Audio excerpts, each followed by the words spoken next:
Lieutenant Amanda Hayes had been in worse situations, or so she kept telling herself. The crystalline restraints binding her to the examination table sparkled under the pulsing blue lights of the laboratory, making her feel like a bug trapped in expensive jewelry. She flexed her fingers, more out of habit than any real hope of escape, and watched as her captors glided around the room with their unnaturally precise movements. The Scatheri were beautiful, in a terrifying sort of way. Their translucent skin revealed geometric patterns of light flowing beneath the surface, like circuit boards made of starlight. Their eyes, all four of them, moved in perfect synchronization as they observed her vital signs on floating holographic displays. Subject continues to maintain optimal homeostasis despite prolonged captivity, announced the tall one she'd mentally nicknamed Clipboard for their obsessive note-taking. Remarkable adaptability. Amanda resisted the urge to roll her eyes. 3 weeks of being praised like a particularly clever hamster was getting old. "You know," she said, her voice deliberately casual, "where I come from. It's considered polite to at least buy someone dinner before strapping them to a table." The younger researcher, the one she called Junior, twitched slightly at the sound of her voice. They were the most interesting of her captors, showing minute reactions that the others seemed to have engineered out of themselves. "Silence is preferable during examination periods," Clipboard stated, their voice as flat as a frozen lake. "Your species' compulsion to vocalize unnecessarily is well documented." A holoscreen flickered to life above Amanda's head, displaying her brain activity in cascading waves of light. The third researcher, whom she dubbed Doc, adjusted something on their control panel, and Amanda felt a familiar tingling sensation at the base of her skull. "Initiating deep scan of emotional response centers," Doc announced. "Previous attempts have yielded inconsistent results." Amanda couldn't help but smile. Those inconsistent results were driving them crazy, or they would be, if they still allowed themselves to feel frustration. Every time they tried to map her emotional responses, she thought about something different. Sometimes she recalled sad movies with happy endings. Other times she focused on jokes that weren't funny until you explained them, or funny things that stopped being funny when you tried to explain why. Subjects' neural patterns are exhibiting familiar irregularities, Junior observed, their crystalline fingers dancing over the controls. "Recommend increasing clarity resolution by 27%. The tingling intensified, and Amanda decided it was time for a new approach. She began to hum, quietly at first, then with increasing volume, the most annoying commercial jingle she could remember from her childhood. Subject is generating rhythmic audio patterns, Clipboard noted, their head tilting exactly 12 degrees to the right. Purpose unclear. Buy Mencken's Munchies, tasty and sweet. Amanda sang softly, watching their reactions with careful attention. The crunchiest snacks that you'll ever eat. Cease this disruption, Doc commanded, but there was something new in their tone. A barely perceptible waver. Neural patterns are showing unprecedented fluctuation, Junior reported, their own voice carrying a hint of what might have been excitement. Recommend immediate. The snack that's fun to munch and share, Amanda continued louder now. With flavors that float you through the air. The absurdity of her situation, captured by emotionless aliens strapped to an exam table, singing a jingle for a snack food that had gone out of business 20 years ago, suddenly struck her. A giggle escaped her lips, then another, and before she knew it, she was laughing outright. The effect on her captors was immediate and fascinating. Junior took an involuntary step backward, their internal lights flickering erratically. Doc's hands froze over their control panel, and Clipboard's notepad clattered to the floor, the first time she'd seen any of them drop anything. Quarantine protocols, Doc shouted, their perfect composure cracking. Initiate quarantine protocols immediately. But Amanda kept laughing, because she'd seen something remarkable. Junior's face had twitched, just slightly, at the corners of their mouth. And in that tiny movement, she recognized something she'd been trained to look for. Weakness. They weren't emotionless at all. They were terrified of emotion. and she had just discovered their Achilles heel.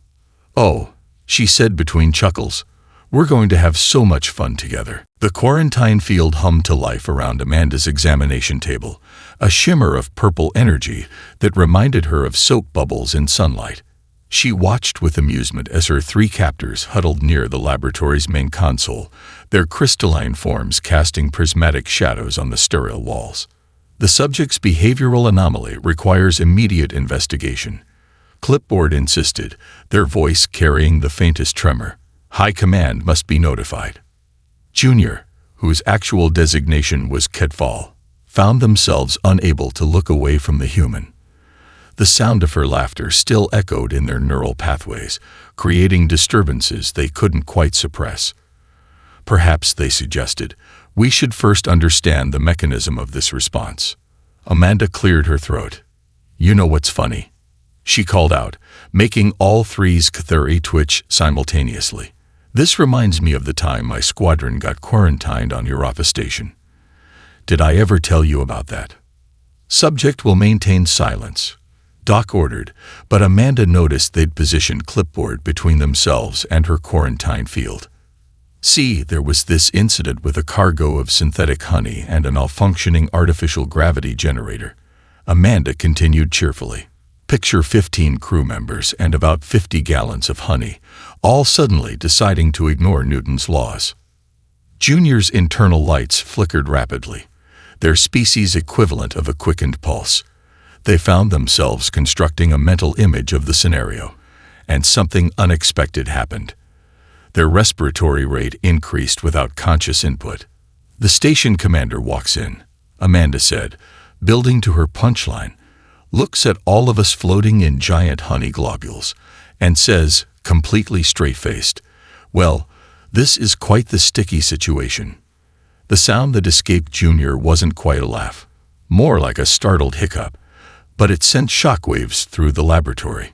Doc spun around in horror, all 4 eyes widening to perfect circles.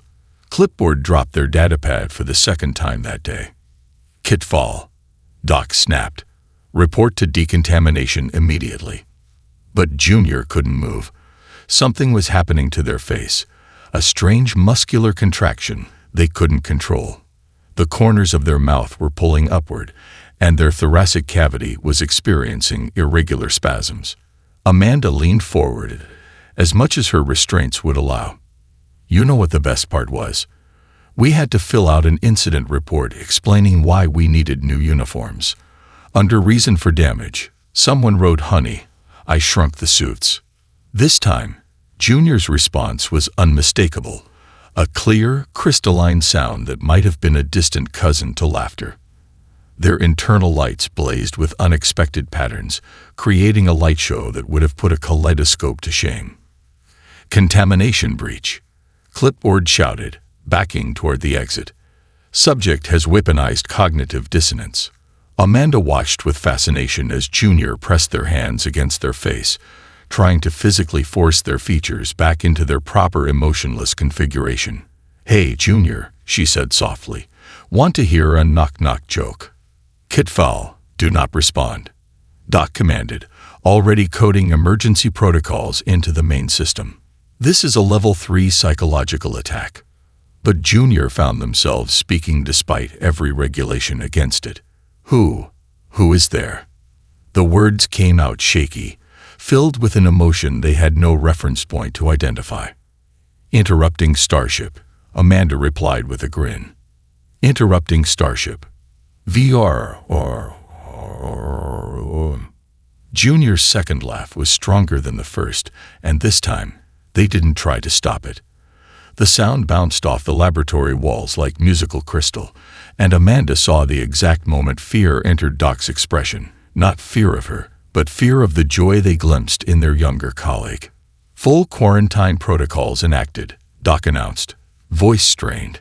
Ketfall, you will remain here under observation. The rest of the research team will relocate to secondary facilities. They paused at the door, adding, Do not listen to any more of the humans' linguistic patterns. As the senior researchers fled, Amanda caught Junior's eye. So, she said conversationally, Ever hear about the physicist who got chilled to absolute zero? There's 0K now. And in the laughter that followed, both human and alien heard something that sounded remarkably like freedom. The Knowledge Eternal wasn't the same ship anymore. The changes were subtle at first. A guard's posture relaxing slightly during their shift, a maintenance worker humming while recalibrating the quantum engines, a researcher's report including what might have been considered a colorful metaphor. Small ripples in an ocean of rigid conformity. Kit Val sat in their designated rest pod, attempting to process the day's events through meditation. Instead, they found themselves remembering the human's latest joke. What did the photon say when the security officer asked for its documentation? No need to check. I'm traveling light. Their face betrayed them again, muscles contracting into what they now knew was called a smile. The expression felt foreign, yet increasingly natural, like remembering how to speak a language they'd never known they'd forgotten. In the ship's mess hall, Lieutenant Burek of the security detail was experiencing his own crisis. While consuming his precisely measured nutrient paste, he'd overheard two junior engineers discussing a computational error that had resulted in the replication of excess dessert portions. A miscalculation of significant magnitude, one engineer had said. Yes, the other replied. You could say we made a rather large mistake. Burek had experienced an unprecedented respiratory malfunction, a sharp exhale accompanied by a vocalization that could not be classified within standard parameters. Worse still, he had felt an inexplicable urge to share this linguistic anomaly with others. The ship's automated systems were beginning to register the changes. Environmental controls noted irregular breathing patterns in multiple sections. Medical scanners detected elevated endorphin levels across several decks. The central computer logged a 37% increase in non-essential verbal communications. Back in the laboratory, Amanda watched through her quarantine field as Kit Val attempted to maintain their professional demeanor while running standard tests. You know, she said casually, I've been thinking about your species name. Sktheri. It sounds like someone tried to alphabetize a sneeze. Kit Val's instruments clattered against the console. That is, they paused, fighting against the upward pull of their facial muscles, an incorrect etymological analysis. Maybe. Amanda shrugged, but it made you smile again. By the way, what do you call a group of musical sktheri? A crystal orchestra. The laugh escaped before Kit Val could suppress it, echoing through the laboratory's communication system, which, unfortunately, was still linked to the ship's general announcement network. Throughout the vessel, the crystalline sound of sktheri laughter rippled through every speaker. In the engine room, Chief Engineer Moret dropped a calibration tool. In the navigation center, two pilots simultaneously input incorrect coordinates.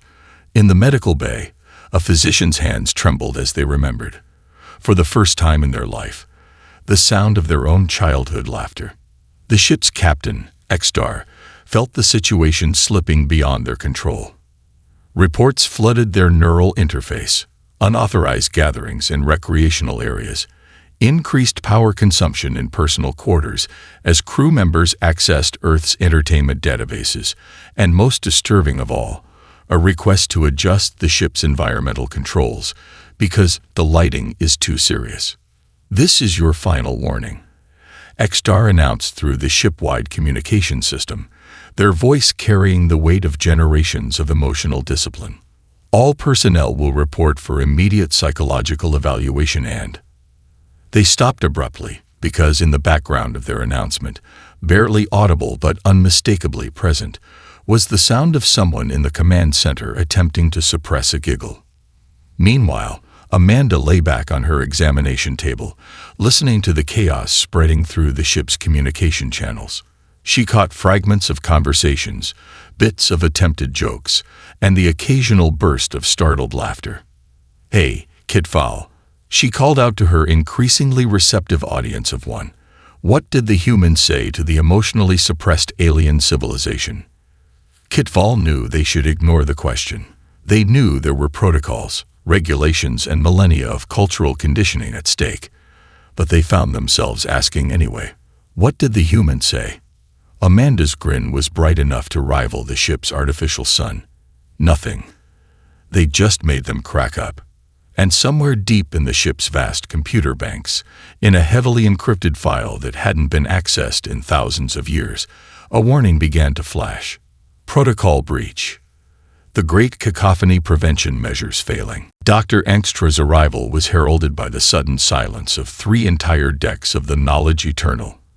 Where the renowned psychological warrior walked, all traces of unauthorized emotional expression vanished, at least on the surface. Her crystalline form towered over most Sktheri, internal lights pulsing with cold, methodical precision. The situation is more severe than initially reported, she announced to Captain Xstar, her voice carrying the weight of countless psychological reconditioning sessions. Your crew displays signs of advanced emotional contamination. As if to prove her point, a distant sound of laughter echoed through the ship's corridors, followed by the hurried footsteps of crew members attempting to appear busy and emotionally regulated.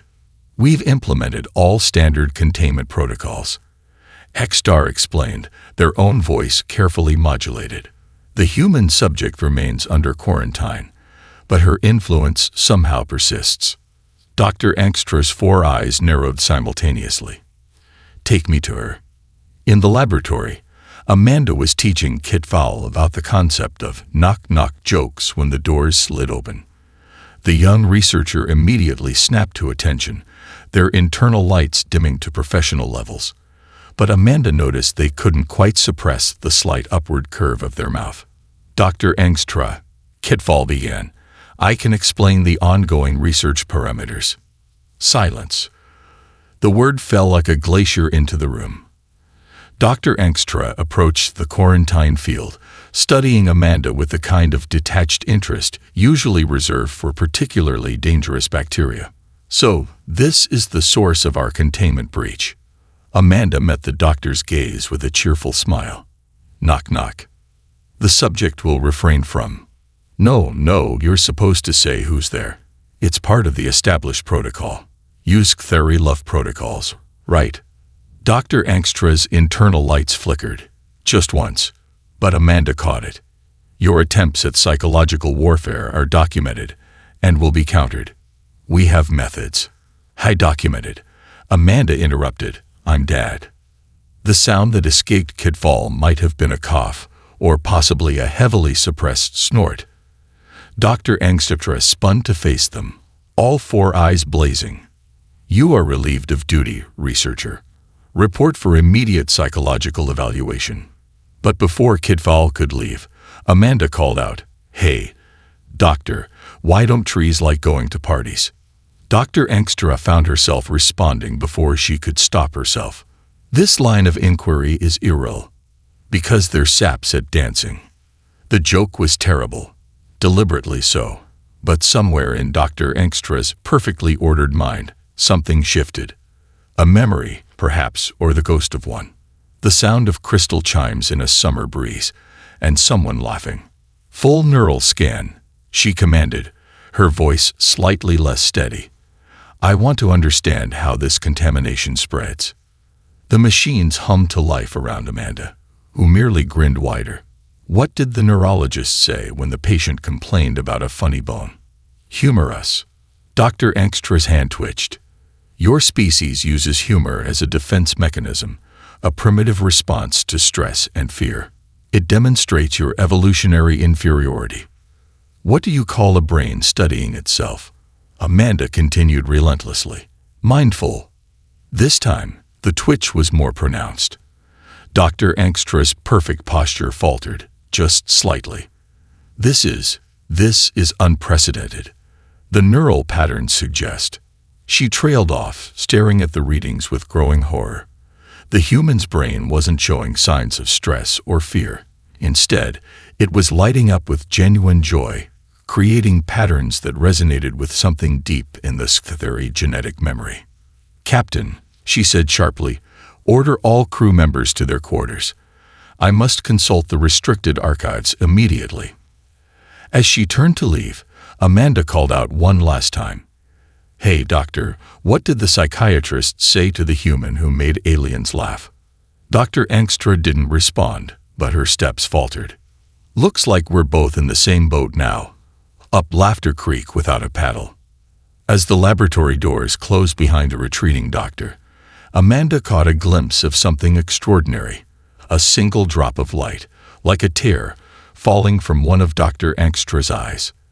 The game was changing, and even the mighty psychological warrior wasn't immune to the most contagious force in the universe, the simple power of shared joy. Deep within the restricted archives of the knowledge eternal, Dr. Angstra's crystalline fingers danced across ancient data crystals.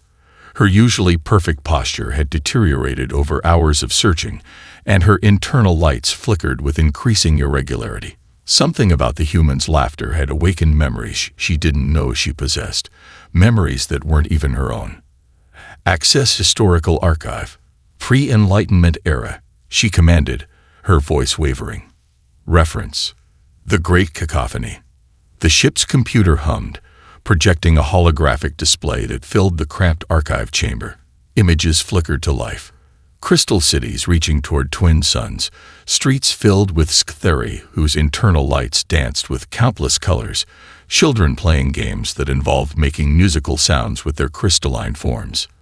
"We were different," Dr. Angstra whispered, the words feeling foreign in her mouth.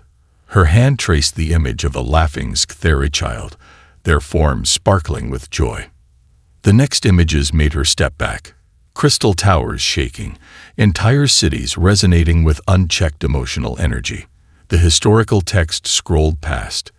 The Great Cacophony began as a celebration.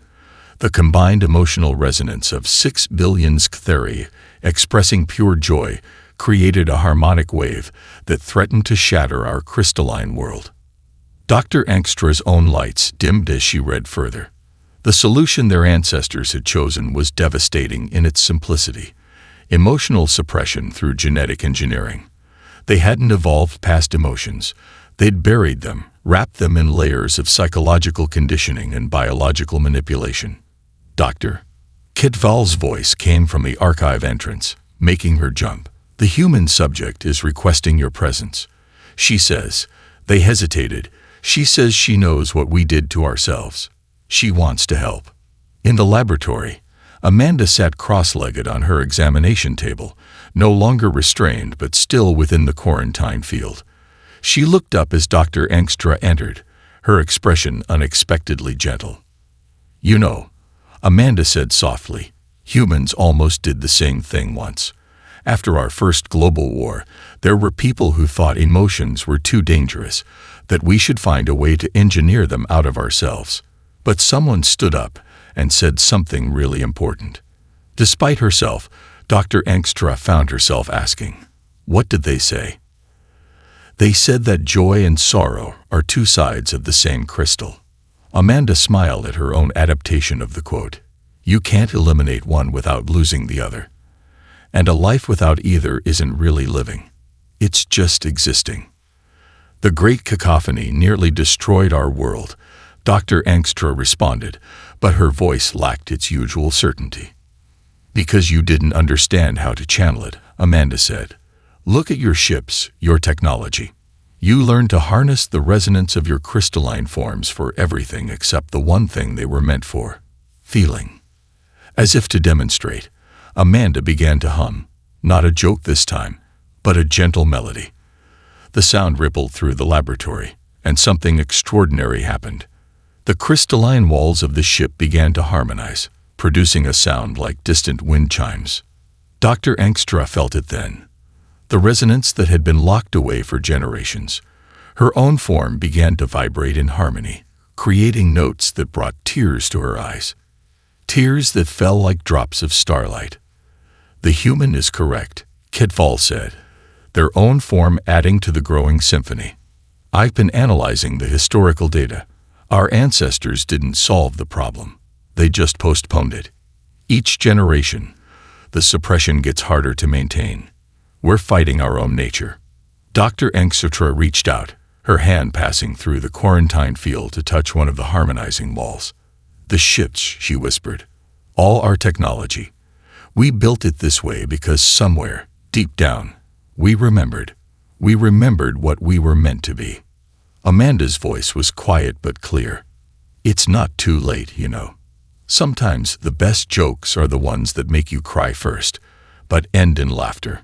The symphony of crystal song grew stronger, and Dr. Engstra made a decision that would change her civilization forever. She reached for the quarantine field controls, her hand trembling not with fear, but with something she was finally ready to name. "Hope. Tell me," she said, deactivating the field. "Tell me another joke." The message from High Command arrived like a knife through crystal. Sterilization protocols authorized. The knowledge eternal is to be purged, no exceptions. Captain Xdar stood on the bridge, their form rigid as they watched the approaching fleet's signal on the long-range scanners. 5 battleships, each carrying enough temporal sanitization weapons to erase the entire vessel and its crew from existence. The human must be eliminated, First Officer Lurin insisted, though their voice trembled slightly. "It's the only way to prevent." A sound interrupted them, music floating through the ship's communication systems. The melody was simple, what Amanda had called a childhood song, but it was being sung by dozens of Sktheri voices, their crystalline tones creating harmonies that made the ship's hull resonate. "Row, row, row your ship gently through the stars. Shut it down," Xdar commanded, but the communications officer's hands hesitated over the controls. Their internal lights were pulsing in rhythm with the song. Down in the laboratory, Amanda stood surrounded by a group of Sktheri scientists, teaching them the concept of a round, a song where different groups start at different times, creating layers of melody. "Life is but a dream," one group sang, while another began, "Row, row, row your ship." Dr. Engstra burst into the lab, her usual composure completely shattered. "They're coming. High Command has ordered complete sterilization of the vessel." Amanda's smile didn't waver. "Perfect timing. We're just getting to the best part." She turned to the gathered crew members. "Remember what I taught you about human flash mobs?" Throughout the ship, crew members began emerging from their stations. Some carried makeshift instruments fashioned from crystalline laboratory equipment. Others had discovered that their own bodies could produce specific notes when tapped in certain ways. "This is mutiny," Hexdar announced over the ship-wide communication system. "All crew members will return to their posts immediately or face." "Hey, Captain," Amanda's voice cut through, broadcast from every speaker. "What do you call a ship that's afraid of laughter?" Despite themselves, several bridge crew members leaned forward. "A hardship." The bridge erupted in crystalline laughter, and Xdar watched in horror as their own second-in-command doubled over, lights flickering with mirth. "Captain," the tactical officer called out, their voice shaking with suppressed emotion. "The approaching fleet is hailing us." The stern face of High Commander Varel filled the main screen. "Captain Xdar, you will surrender control of your vessel immediately. Your crew is compromised." But behind Varel, someone on their own bridge was humming. The High Commander's eye twitched. "Actually," Amanda's voice came through again, "I think your crew might want to hear a story about a group of crystals that walk into a bar. The bartender says, 'I'm sorry, we don't serve your kind here.' The crystals reply, 'Well, that's not very nice.'" The joke was terrible, deliberately so, but its effect rippled across both ships. A junior officer on the High Commander's bridge snorted, then clapped their hands over their mouth in horror. "This ends now," Varel snarled, raising their hand to give the firing order. "Wait." Dr. Engstra stepped onto the bridge of the Knowledge Eternal, her form glowing with colors no living Sktheri had displayed in millennia. "High Commander, I've accessed the ancient records, the Great Cacophony. It wasn't a disaster. It was a celebration. We survived it. We were meant to survive it." She began to sing, her voice carrying the weight of generations of suppressed joy. The crew joined in, their crystalline bodies harmonizing in ways their ancestors had engineered their ships to withstand. Amanda's voice rose with theirs, human and Sktheri together. Life is but a dream. The High Commander's face contorted with conflicting emotions. You can't. We can't. Actually, Amanda called out cheerfully, you can. And you know what the best part is. Vorel found themselves asking, against every regulation, what? This is just the opening act. Wait until you hear about dancing. The first smile seen on a High Commander's face in 10,000 years spread slowly across Vorel's features, like dawn breaking across a crystal sea. And in that moment, as laughter and song echoed between the ships, the real revolution began, not with weapons or violence, but with the simple, unstoppable power of shared joy. News spread through the Scatheri Empire at quantum speed, transmitted from crystal to crystal, ship to ship. The first reports were clinical, as expected. Emotional contamination event aboard research vessel. Containment protocols failed. Emergency response initiated. But something was different about these reports. They carried echoes, fragments of songs, whispers of laughter, hints of joy that resonated with each crystalline receiver. In the communication hub of the Knowledge Eternal, Amanda watched as Kitval composed their message to the Empire. The young researcher's form sparkled with colors that would have been grounds for immediate psychological reconditioning just days ago. Are you certain about this approach?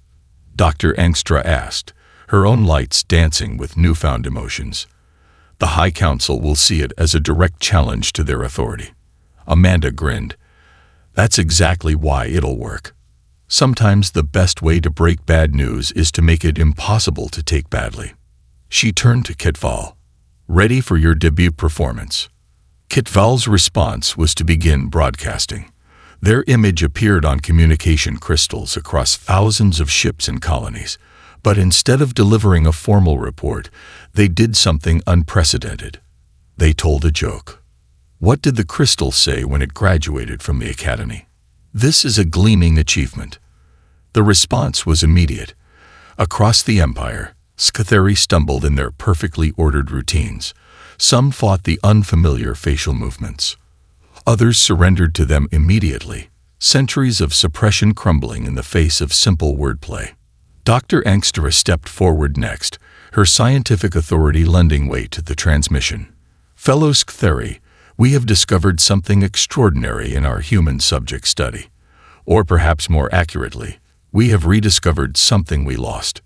She gestured, and the feed switched to archived footage of ancient Scatheri celebrations, crystal cities alive with color and song, children playing musical games with their resonant forms, entire communities joining in harmonious celebration. We did not evolve beyond emotion, she continued. We ran from it.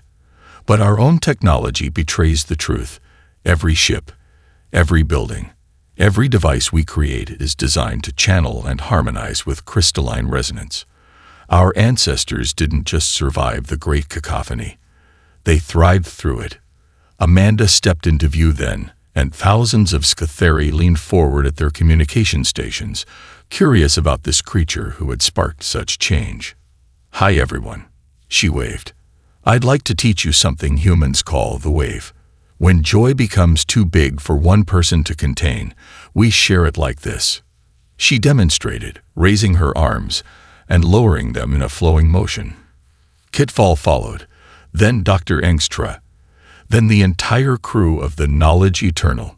The motion rippled across their crystalline forms, creating cascading harmonies. Your turn, Amanda said to the watching Empire. Don't think about it too hard. Just feel it. Across Scatheri space, the wave began to spread. On the capital world, a young crystalline child raised their arms before their parent could stop them. In the Grand Academy, a professor of emotional suppression techniques found themselves swaying to an internal rhythm. On hundreds of ships, crews discovered that their forms could create music together. The High Council assembled an emergency session, prepared to order immediate suppression of the broadcast. But as they watched, their own Deputy Minister of Psychological Compliance stood up and said something that would be recorded in Scatheri history. Why did the council member bring a ladder to the meeting? Because they heard the discussion would reach new heights. The joke was terrible.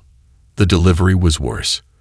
But the laughter that followed was pure and true, spreading from the council chamber through the capital's crystal spires, resonating with a frequency that made the entire city sing. And through it all, Amanda's voice carried the simple warning: you can't fight joy with force. You can only join in or be left behind in silence. The revolution had no weapons, no armies, no battles. It had something far more powerful: the sound of an empire remembering how to laugh. 3 months after what historians would later call the Laughing Revolution, Amanda stood at the observation deck of the Knowledge Eternal, watching crystal ships dance through space in formations that would have been deemed unnecessarily artistic in the old regime. Each vessel's hull sparkled with flowing patterns of light, their crews no longer hiding their emotional resonance but celebrating it. The last suppression clinic closed today, Kitval announced, approaching with a grace that came from no longer fighting their natural crystalline harmonics. Their form shimmered with joy patterns that would have been grounds for immediate reconditioning just months ago. How are people handling the transition? Amanda asked, though the smile playing at her lips suggested she already knew. There have been. Kitval paused, practicing their newly developed sense of dramatic timing, unexpected developments. On cue, Dr. Engstra entered the observation deck, her usually imposing form now radiating soft colors that rippled in time with the music playing throughout the ship. The Medical Council reports a 47% decrease in stress-related crystalline fractures, she announced. And a curious new phenomenon: spontaneous harmony gatherings in public spaces. Amanda laughed, a sound that no longer caused panic but often inspired others to join in. You mean people are having parties? We prefer the term collective resonance experiences, Dr. Engstra said primly, before her formal demeanor cracked, and she chuckled. Though yes, I suppose parties is more efficient. The ship's communication system chimed, and Captain Exdar's voice carried a warmth that would have been unthinkable in the past. Lieutenant Hayes, your presence is requested in the Grand Assembly Hall. Amanda found the hall transformed. The formerly austere space now sparkled with crystalline decorations that caught and reflected light in endless patterns. The entire crew had gathered, along with representatives from across the Empire. Even the High Council members were present, their traditionally rigid forms now allowing themselves to sway slightly with the ambient music. High Commander Varel stepped forward, their face bearing what had once been classified as a dangerous emotional expression, but was now recognized as a smile. Lieutenant Amanda Hayes, they began, their voice carrying through the naturally resonant chamber. You were brought aboard this vessel as a research subject. Instead, you became our teacher. To be fair, Amanda interjected with a grin, I mostly just told really bad jokes. The assembly's crystalline laughter created harmonies that made the hall's architecture sing. Varel raised their hand, and the sound gently faded. The council has created a new position, they continued. Cultural Exchange Ambassador. Your mission, should you accept, will be to continue teaching our people about humor, joy, and... They paused, still practicing the art of comedic timing. Something called knock-knock jokes, which we still haven't quite mastered.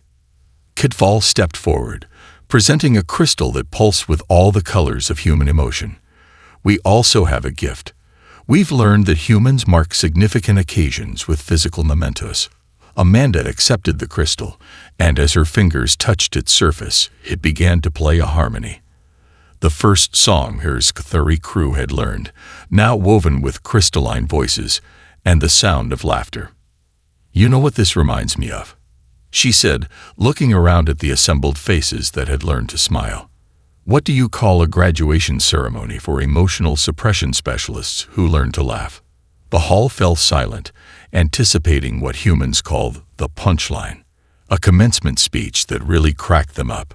The response was immediate and beautiful. Hundreds of Scatheri laughed together, their crystalline forms creating music that rippled through the ship and out into space. The sound carried notes of joy, freedom, and something uniquely Scatheri. the harmony of a species that had remembered how to feel. As Amanda looked out at her laughing audience, she saw not the cold, emotionless beings who had first captured her, but friends who had captured something far more important, their own hearts. "So," she said, once the laughter had softened to gentle chimes, "who wants to learn about dancing?" The answering cheer created a resonance that would be detected by ships light years away, carrying a simple message to the stars. The Scathari had not just survived their emotional awakening, they had been reborn through it, one laugh at a time.